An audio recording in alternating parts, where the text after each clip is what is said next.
Hey, what's going on, everyone? Today we have the opener guide for patch 17.3. There are a lot of weird little quirks this patch because it's pretty narrow, and pretty much most of the time you should be playing one of the two S tier comps that are attack damage focused on the tier list on BunnyMuffins.lol/meta, and those two comps are mainly going to be the Corky Riven and the Brawler Yi. The AP focus comps are going to be Darkstar and Vex Fast 9, but Darkstar can also mess with some of the AD items through Kaisa. But in this video, we're going to cover all the broken openers, how to set up your game from the very start so that the rest of it is just smooth sailing, what to do with the various early game augments, what items to make, checklists for win streaking, unit priorities for win streaking, and pretty much everything else you need to know in terms of openers. So let's just get right into it. First up we have are the broken openers. So if you want to just hard force something every single game, Corky Riven's going to be the way to go. It's just the best comp out there, and it also is just a level 8 comp, which means that the requirements aren't too high compared to, like, let's say a reroll or a fast 9 comp. So you could pretty much play this every single game. Next up, we have our emblem augments. If you get Darkstar emblem, that is the best thing to get by far. Just hard force Darkstars, no issues. Brawler Yi, if you get Brawler emblem, if you get Marauder emblem, Nova emblem, even Challenger emblem, even though that one's probably the weakest one, just hard force Brawler Yi, no regrets there. If you get on a huge win streak, like let's say you win streak through stage 3, 5, Vex Fast 9 is going to be the obvious option. It doesn't have to be Vex either. It could be any Fast 9. You could use like Graves carry, Fiora carry. You just want like 2 legendary carries and then you're going to be good to go.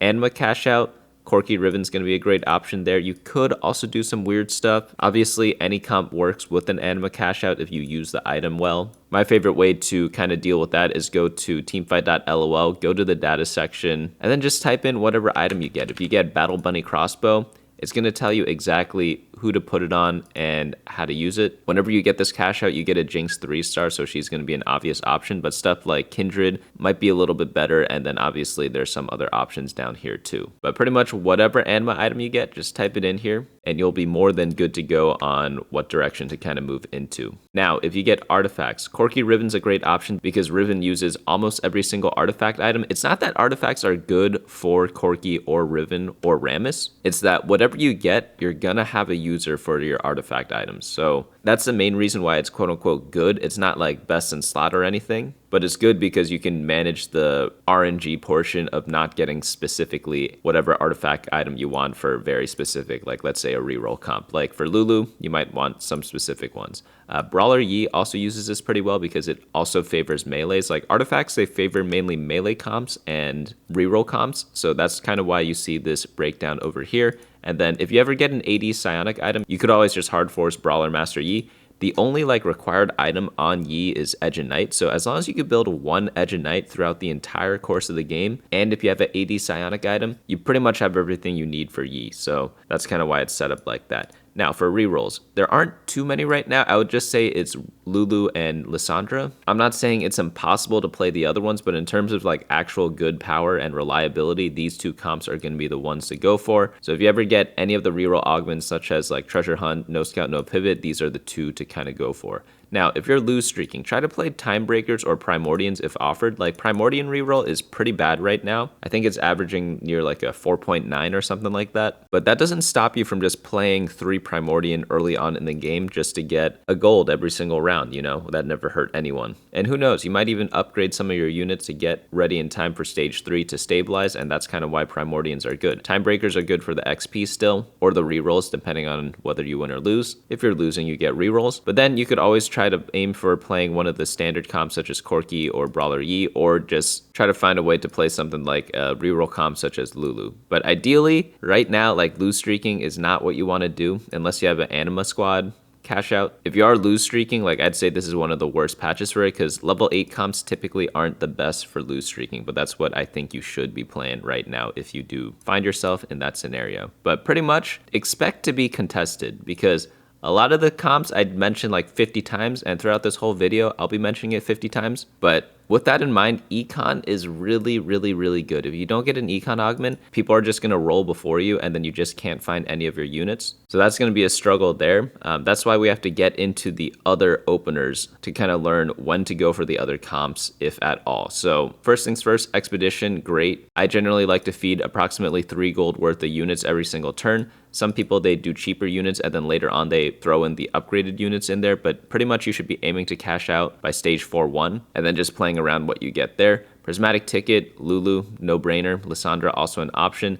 One of my favorite things to start out with on this set is going to be Branching Out, Spreading Roots, Legion of Threes, and Trait Tree. These give you an emblem, and it just gives you so much direction, and you're praying for obviously one of the good ones. Like if you get one for Corky Ribbon, like the Meeple one, it tells people that you should not contest me because you have the thing. Darkstar, absolutely amazing because of the reasons we talked about before. Meeple Emblem isn't actually that great because it doesn't give you that much power to your team, but Darkstar is the complete opposite. It gives you amazing power for your team. But one thing to look out for when you are picking these emblem augments is that you have to read what they actually do, because something like Legion of Threes, it works best if you have a 3-cost unit, because you gain a random emblem and your 3-cost champions and all allies equipped with emblems gain 200 health and 12% attack speed. That means if you're trying to win streak with some random emblem, Legion of Threes is not going to be good if you don't also have 3-cost units in your game. So this is probably the worst one or the most difficult one to play around, but it's just something that you need to keep in mind, because I was watching one of my friends play and I told him emblems are OP, so he just auto took any emblem augment, and then I saw him take Legion of Threes and play it without any 3-cost, and I'm just like, dude, you're just kind of wasting part of the augment, because there's another one called Backline Blueprint where you get a 3-cost non-tank champion and an emblem that matches their last listed trait. And this one, it's a lot easier to get value from because you simply get the 3-cost unit. There's another one, I forget what it's called, but it also gives you a random emblem, and anyone who shares a trait with that emblem gets a bonus. That one is also easier to play around. Legion of Threes, you have to remember to play 3-cost. I know it's in the name, but again, I've watched my friend play, and he just doesn't even recognize it. He just takes it because a week ago I told him that emblems were OP, and then he just doesn't care about anything after that. But you have to read your augments. I know it's hard, but try to play around the descriptions of them if it is possible. Portable Forge and Living Forge, we kind of already talked about this, but you could also data check random interactions that have like 4.0 or better. That's kind of what I like to do. I just go here, I go to artifacts, and then I look at the options that I have in game, and then I click on one of them, and then I just see if there is going to be some good interaction with that. So like Dawncore Lulu, absolutely amazing, also works on Lissandra. And then you can kind of just hard force it. Worth the Wait is extremely good. Worth the Wait 1, pretty much like any of them are good. Even the F tier one, like, okay, maybe not that one, but Worth the Wait is good because it can help you win streak, and then you could just play something else. And then if you get a good one, you could just play a comp around it. So it's like a two-way thing. Obviously, you want the good ones, but even if you get a bad one, you could just use it to win streak. Getting a 3-star 1-cost early on is going to help you a lot in stage 3. And then you could always just sell the unit and pretend it's get 1 gold every single turn. It's not the end of the world if you get a bad one. Like, the expected value of this is incredible. Worth the Wait 2, not as good, definitely a lot worse, but you can still get some pretty good options out there. If you ever get something like Gwen, it's absolutely disgusting good. Even though Gwen doesn't belong in any comp right now, the fact that she just stabilizes you so hard in the early parts of the game makes her pretty worth it. And then getting a tank is also nice because you just build around whatever comp wants that tank, and then you're not as reliant on getting a 4-cost 2-star later on. So those are what I prefer for Worth the Wait 2, but obviously you can't choose. This one I would not pick that much. This one I would pretty much pick a lot of the times. Next one up we have is Earth. Again, same thing with the emblem augments, pretty good, especially if you could build something right away. Anima, absolutely incredible if other people are not lose streaking. You can get grief story time. A couple of games ago, I was playing Anima, and I was doing the thing where you trap your melee unit in the backline. So I had Jinx, Aurora, and also Briar. And what I did was I put Briar back there, and it helps you lose a bunch of rounds, even against people who are open forwarding, because someone else had the same Anima setup, but they had it set up like this. I even think they had like one of the range units out like that, and then the melee in the back, and I lost to them, which obviously is good. And they got really angry at me and pretty much sold their whole board the entire game, hoping that they'd face me again. After they didn't, they just quit the game. It happens, I know, but this is a pretty good setup to kind of use when you are playing Anima and you need to lose. But in most cases with anima, you just need to scout every single round on who you're facing and just make sure that they built items. If they built items, you could do like a normal setup and kind of have like your team in like a frontline, backline type of scenario. But if they don't have items, you might have to do some goofy stuff like what I showed you there, where you trap one of your melee units in the back and then also only play 3 units. Calculated loss is one of the exceptions to the lose streak rule. It's really good to get into rerolls. Two tanky Samira is still pretty solid. No scout, no pivot. Darkstar Lysandra is what we talked about before. Early learnings, this is good for 1-cost reroll. Still definitely playable. If there's a B tier 1-cost reroll comp, you definitely can still make this work.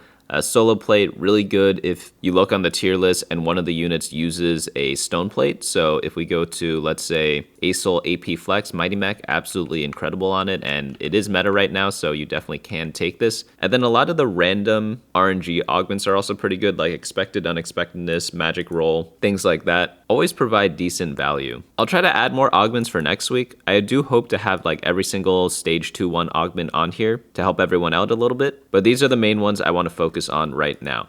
Next, let's talk about how to kind of decide an opener. First thing I want to cover is win streaking.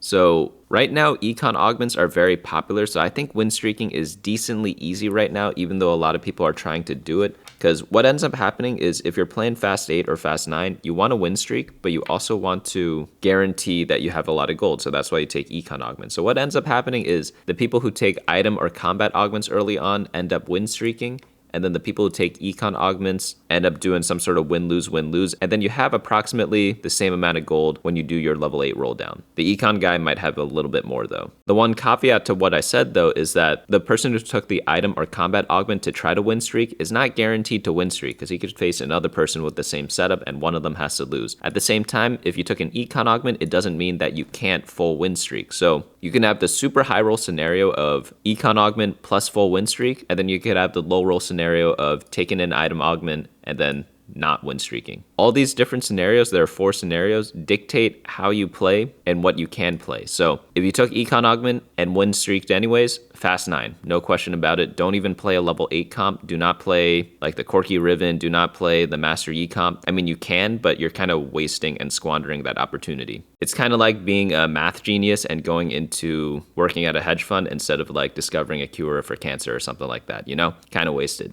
But in that situation, going for something like Brawler Yi when you took econ augment and win streaked, it's kind of like working and going into a hedge fund. Guaranteed results pretty much, and you'll be doing pretty fine, but you're kind of wasting potential because you probably could have saved like so many lives if you went on and cured cancer instead, you know? Assuming that person is that much of a genius, you know? On the flip side, if you took an econ augment and you did like a win-lose, just go level 8, you know? Play for your Master Yis, do whatever, and pretty much have a fine game. Now, if you took item or combat augment on stage 2-1 and then you win streaked fully, you have some options. You could do the Fast 9. Depends on what the portals were. If they gave econ, depends on what the gods were. If they gave econ or not. If you have a ton, then you have to make the decision, okay, I can go Fast 9. If not, maybe you're a little poorer because you spent a lot of your gold in the mid game to level up a little bit earlier, like you went to level 6 on 3-1 and level 7 on 3-5 to try to keep your win streak, and then you don't have as much gold at the start of stage 4 as you normally do for a Fast 9. Well, in those cases, then you just settle for the level 8 comps, and you'll probably hit decent boards based on just getting a ton of gold from win streaking. Now, the 4th scenario, what if you took item and combat augment and you did a win-lose? First, you are pretty screwed. I'm not going to deny that. But what often ends up happening is that you generally know early on whether you can actually keep the win streak or not, and as soon as you don't, what you need to do is learn to recognize those situations and just stop trying to win streak. So you know how right before this I said to level up very aggressively to try to keep your win streak? Well, if you break your win streak for whatever reason,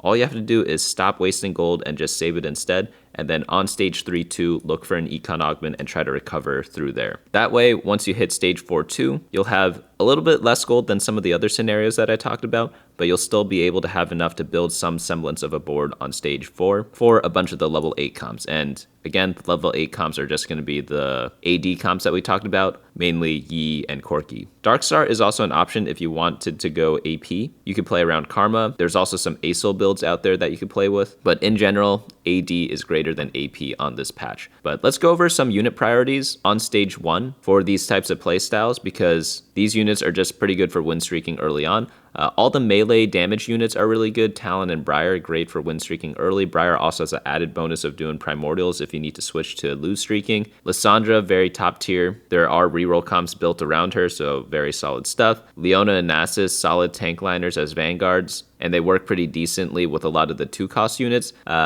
B tier, these are just nice units to kind of hold on to a little bit. Vhagar's good because it helps you get into Meeple, into Corki, even though Vhagar himself isn't that great. Vhagar also fits well with Lissandra if you want to play with Lissandra. Cho'Gath, good for Darkstar. Ezreal for Timebreaker. And then Rek'Sai, Brawler, good for the Brawler Yeast stuff. After that, we have the C tier. Like, these aren't that great. Like, Poppy's only good because you want him for the Corki comp. But apart from that, in terms of actual, like, abilities in the fights, not that great. And then F tier, we have Twisted Fate and Teemo. They used to be S tier, but they got nerfed and their comps are a lot worse now, so you don't really want to deal with them right now. Next up, we have is the 2-cost. So Meepsy, very great for both, and also for pairing up with Pyke. Pyke is still really good in the early game because he can scam a lot of the backlines, but the tricky part is getting both of them together. I'd say if you can only pick one of them, I'd rather just have a solo Meepsy without Voyager, because Meepsy can fit in a bunch of different traits because she's also a Meeple and a Shepherd. Gwen is really good because the melee units are really good, or like the short range units are good. She's technically 2 range, so it's not technically melee, right?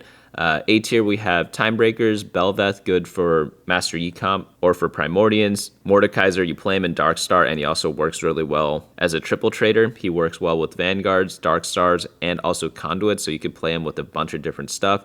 Pantheon, good for Brawler stuff. And then Zoe works really well with Mordekaiser and Leona, because then you get 2 Vanguard, Conduit, and also Arbiter. So there's just like a ton of value there with that specific combo. And then B tiers, these are all right. Gragas is good if you get one of the good psionic items and if you also have a holder for it. So that one's kind of RNG. Gragas could be like S tier if you get like the perfect item. He could be like C tier if you don't. Pyke's still good for scamming. Jax is not that great anymore because Stargazers are not as good anymore, but he's still a solid option. Akali, honestly, not that great in terms of combat potential, but for all the Master Yi comp, she is going to be necessary. And then Gnar, just generic Meeple unit. And then in the F tier, we have Jinx. This is a tier list for win streaking, so Animas are going to be at the bottom of the list there, unless they're good, which is the case for the 3-cost units. So 3-cost units, we have Kai'Sa and Illaoi as the top tier units. Kai'Sa is pretty much like the power of a 4-cost unit. I've seen 1-star Kai'Sa carry in stage 4 for some rounds, like obviously not every round, but if she's got mana item, IE plus 3rd damage item, she's going to be rocking so many fights throughout the game. And if you get her in stage 2, no one can out-damage her if you have 2 Darkstar. And she also is a rogue, which means she synergizes with both Talon and Briar and Gwen, which are the other really good units in the early game. So no one's as good as Kai'Sa early on, and there's just like a ton of value there. Illaoi is good because she has good traits. Vanguard and Shepherd is really good. Shepherd's just really good in the early game in general because getting an extra unit in there means a lot more when you only have 4 units compared to when you have 9, so that's why Shepherd's really nice there. And she's also just a solid tank in general. In the A tier, we have Lulu. Lulu is really good because it allows you to go into the reroll comp for Lulu. Fizz going to be great for Rogue and also Meeple. B tier is going to be the Master Yi collection. It's going to be Maokai and Urgot. They're not that great at like doing stuff on their own in the early game. If you have complementary units for them, like you just keep them and play that comp. I wouldn't say that they are like super auto wins as 3 costs in the early game like some of the units we saw in the S and A tier. Misfortune and Ross are also pretty solid if you just need those roles. Like if you just have a lot of 2-star tanks for some reason and you have no damage dealer, oftentimes playing like a MF is going to be pretty solid. You'll be able to find some trait for her that matches in the beginning because she could choose a bunch of different traits. And then Ross, again, if you have a bunch of damage dealers but no tank, he can be a solid option as a 3-cost because he's not reliant on sharing a trait with someone else on your team. The C tiers just, in my opinion, are not that great. C and F tiers, they don't help you win streak at all. And they're just really expensive to hold on to. But the only reason why you would play these is if you have a very, very specific setup that just happens to use the traits for these units. If not, like I pretty much just sell them whenever I get them in stage 1. But that's pretty much what you need to know for win streaking. Let's move on to lose streaking now. So checklist for lose streaking, as per usual, is you never want to lose streak. That's the first thing we need to understand, unless you have Anima. Because right now, like Timebreaker got nerfed, Primordians don't stabilize into a reroll comp, like lose streaking is just pretty bad right now. The only reason to go for this is if you have Anima. And Anima is only good if you can cash out at around 400, which requires pretty much having it on stage 2-1. You might be able to get away with a 300 cash out, but it's gonna be rough. Maybe with Soraka as a god, you could kind of get away with it, but if you have Soraka, then I guess you would have enough time to get a 400 or even a 500 anyway. So pretty much like, I only like playing Anima if I get it on 2-1. Maybe absolute latest like stage 2-3. Unfortunately, sometimes we are forced to lose streak without playing Anima, and the way to decide for that is this little checklist over here. If you have no direction at all, let's say you have one of every tank trait on the units you bought, like you have 1-star Leona, Nasus, Cho'Gath, Rek'Sai, Aatrox, and Poppy, and like no 2-stars of any of them, or not even a pair of any of them, that kind of means you have no direction, because you just have a bunch of random units and none of them are any bit strong, because none of them are 2-star, none of them are even close to getting to 2-star. Then you're gonna decide like, hey, maybe I want to lose streak. If you get like a bunch of random upgrades that don't synergize with each other, and you don't get an augment that kind of fixes that, like an emblem augment, then again, you have no direction, probably want to consider lose streaking. If you have none of the units that belong to any of the S tier comps, again, no direction, want to consider lose streaking. Next up we have is no or low upgrade count. If you have an upgrade and you don't have an item for it, probably not worth playing for a win streak. Like, let's say you even get some of the good units. Like, let's say you have 2-star Lissandra, but you also have Cho'Gath, Veigar, and Rek'Sai as 1-star, so you have 2 Brawler, 2 Replicator, and 2 Darkstar. You might think like, hey, that's like a pretty good start. Should I try to win streak with that? But then you look at your items, and then let's say you only have tank items. Would you want to win streak in that situation? The answer is probably not, because your 2-star is Lissandra. So if you have tank items, yeah, they're going to be okay, but they're going to be put on like maybe your 1-star Cho'Gath. He's not going to survive very long even with the tank items, and it's just not that much value on him. However, if you have a Lissandra item, you probably could be able to string together a win streak there, because you got 2 traits for her with Cho'Gath and Veigar. You have some semblance of a front line, even though it's not that strong, but you have an itemized unit that is 2-star, and you pretty much concentrated all your power into one unit, which is what TFT is all about. In those cases, consider win streaking, but if you don't have that, then you probably might need to lose streak, even though you might think your start is going to be decent, because a lot of times in those cases where you have like 2-star backline but you have no items for them and you build a tank item instead on your 1-star, that's like a recipe for win-lose, because honestly it's just not that strong. There definitely are exceptions, but in general that's the rule you kind of have to use unless you're scouting literally everyone every single turn. Next up we have is Econ Augment. If you get offered an Econ Augment with these 2 other conditions in mind, definitely just take it, lose streak, forget about it, stabilize sometime later.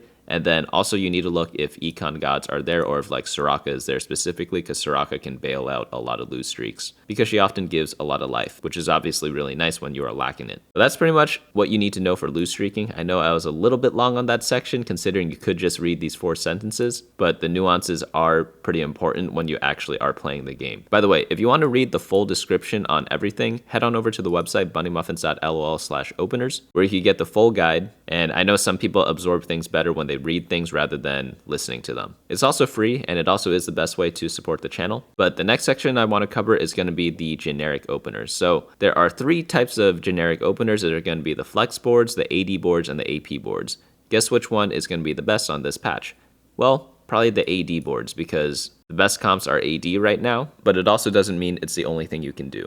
So flex boards are pretty much just boards that have an AD carry and an AP carry and some tank. And there are a lot of examples of these. There could be one with like Stargazers, Rogues, Fate Weavers, and like pretty much many more. I can't put every single opener out here. But the important thing to note whenever you are playing one of these like flex openers is that the specific items that you put on your item holders don't have to be best for that unit. For example, Twisted Fate is a Fate Weaver, so does that mean he needs spell crit by building a Jeweled Gauntlet? No, right? Because he gets crit already from Fate Weaver. However, Jeweled Gauntlet is still fine to build on him because guess who uses Jeweled Gauntlet? Aesol and Karma. Those are the 2 premier AP item holders right now. So building Jeweled Gauntlet on Twisted Fate, absolutely perfectly fine because it builds into other units that you actually care about later. Same thing with something like Talon. Do you want like Edge and Knight, Spear of Shojin type of items on him? Of course, right? But guess what? No one else in the game uses Edge of Night plus Spear of Shojin apart from Zed. So unless you know you're going to get the Zed augment on stage 3-2, which newsflash, you cannot know that, you're probably not going to be building that on your Talon, even though those are technically the best items on Talon. However, if you're just going for some generic attack damage comp,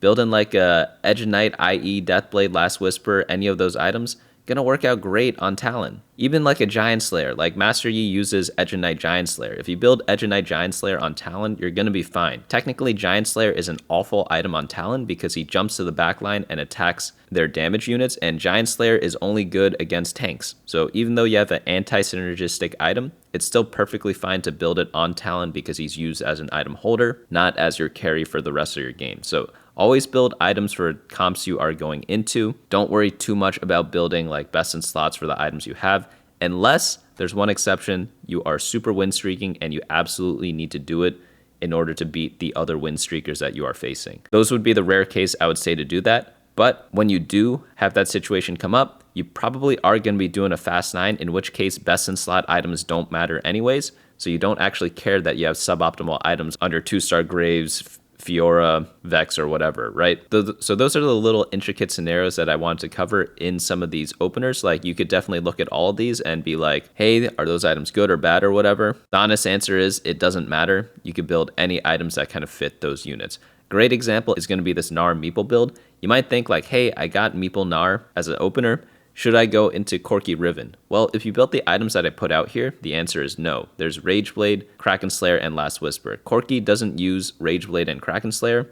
Corki really only uses Last Whisper, and it's not even his best item. So if you ended up building these items, you don't go into Corki Riven. What you can do instead is go into either like a Xayah comp or a Yi comp. In Yi, Kindred can use these items pretty decently, and Xayah definitely makes use of everything listed out here. However, if you get this specific opener and you want to go Master Yi or Corki anyways, then you could just build items that actually work in those comps. So for Corki, for example, you could build the Last Whisper, you could build Deathblade, things like that. If you get a blue buff, you might be wanting to item hold on Ezreal instead of Gnar. That's another thing you can do. You don't have to use the item holders that I list out here. If you're going for a Brawler Yi comp, Yi uses Edge of Night and Giant Slayer. So what you can do instead is just build a Giant Slayer on Gnar and then build out the Kindred items on Gnar to fill out the rest of his slots, such as Kraken Slayer. Those are just examples on some things to do. Next one up we have is Primordian. This one's much easier to do Master Yi with because you just throw all your Master Yi items on Briar, but it doesn't mean you have to go Master Yi. You could easily go into the other comps anyways, just depending on what items you built. So if you built like Corki items, you could still definitely go Corki.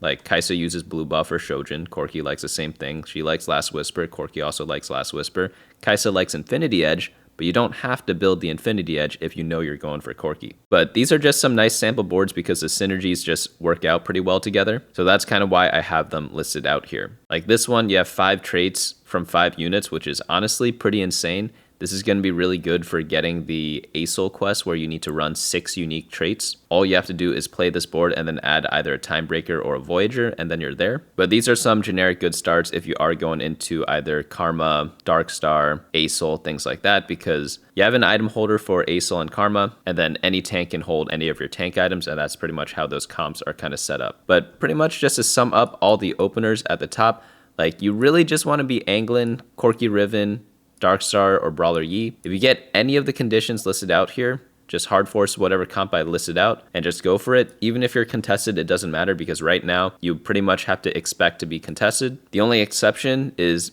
if you're playing Lulu reroll. If you are contested on that, one of you guys are going to lose the game just because it's really hard to do 3-cost reroll when other people are going for it. And Lulu right now is not that strong where you can just have 2-star Lulu the whole game. It's good, but it's not that good. But pretty much try to take Econ Augment. If you don't get that, try to do one of the other augments that I listed out here and play correctly to it. I'll be adding more later next week. I just didn't have time this week to kind of do them. And follow all the rules that I laid out in win streaking and lose streaking, and you should be more than fine. But opener is really important. I'm going to be updating this every single patch because again, your whole game gets decided on stage 2-1 and we need to play around that. So that's going to be it for me today. Hopefully you all enjoyed this and I'll see you all in the next video.